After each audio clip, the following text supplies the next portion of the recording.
The mission field is the world, and they that dwell therein. Each and every nation outside of the United States is part of the missions field. We have been commissioned by God to go out and touch the hearts of the mission field.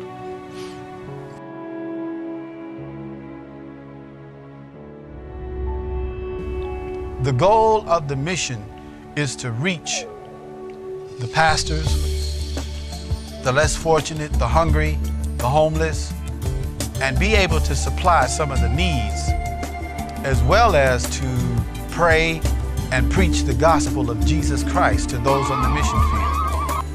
I had the opportunity a couple of years ago to go with Bishop Linda C. Shearrill to Uganda. It was exciting and sad at the same time. When I got off the airplane, that was the most exciting feeling that I had ever had in a long time. I was like a little kid with a candy stick in my hand. I was actually in the motherland, near the equator. I've never been to the equator in my life, but I was that close to the equator. What an experience God let me have. We also, when I get off the plane, we also met a team of African ministers who came out and treated us with royalty.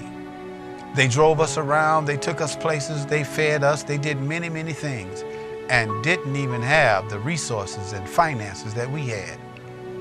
We ended up coming out of our own pocket to help the church buy some equipment. So the missions field and the goal of the mission is to help.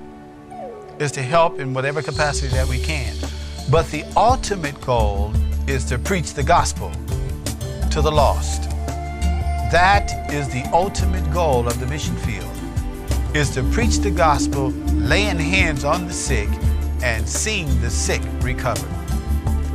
None other than Bishop Linda C. Shearrill has that commission to do that. Now, there are other ministries that God commissioned, but I'm speaking of Bishop Linda C. Shearrill, who God gave the heart of international ministry to touch people all over the world. I was touched myself in seeing that so many knew about Linda C. Shearrill, or Bishop Linda C. Shearrill.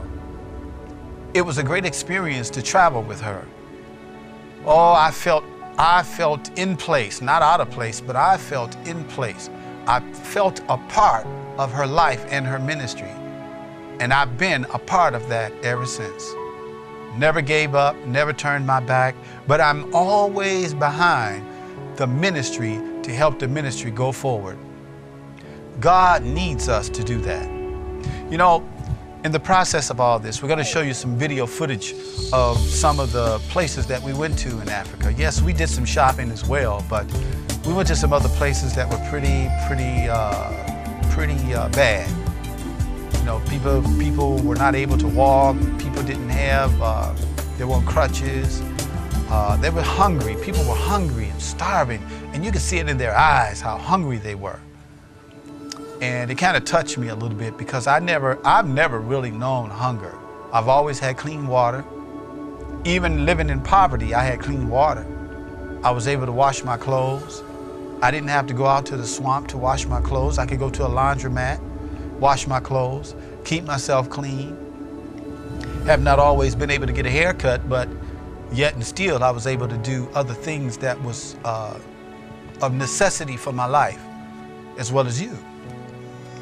So I want to encourage you to give today. I want you to take time and write out a check for $1,000.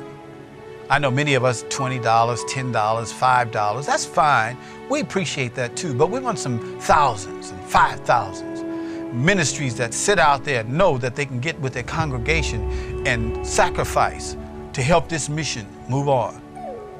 Won't you sacrifice, Pastor?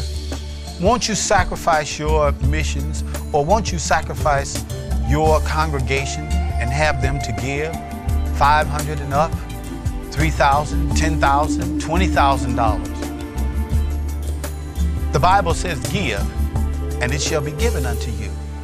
That's not only for the church, that's for anything. Give. Would you give today? Now, I hope the footage that you see will encourage you that you would give for the missions field. It's a serious thing in life, and it's serious for us to get together and to support someone that God gave the vision to. You may not be able to go, but you can be a part of it. And when you give your finances, that's almost like you're going as well. That's counted on your record in heaven. So would you give today? I want to thank you for listening at me. And I appreciate all that you do, and I'm sure that Bishop Linda C. Shearrill would encourage you to give more. Thank you once again on the behalf of the missions team. I'm Tony Coleman, and I pray that you too will become part of the mission team. God bless you.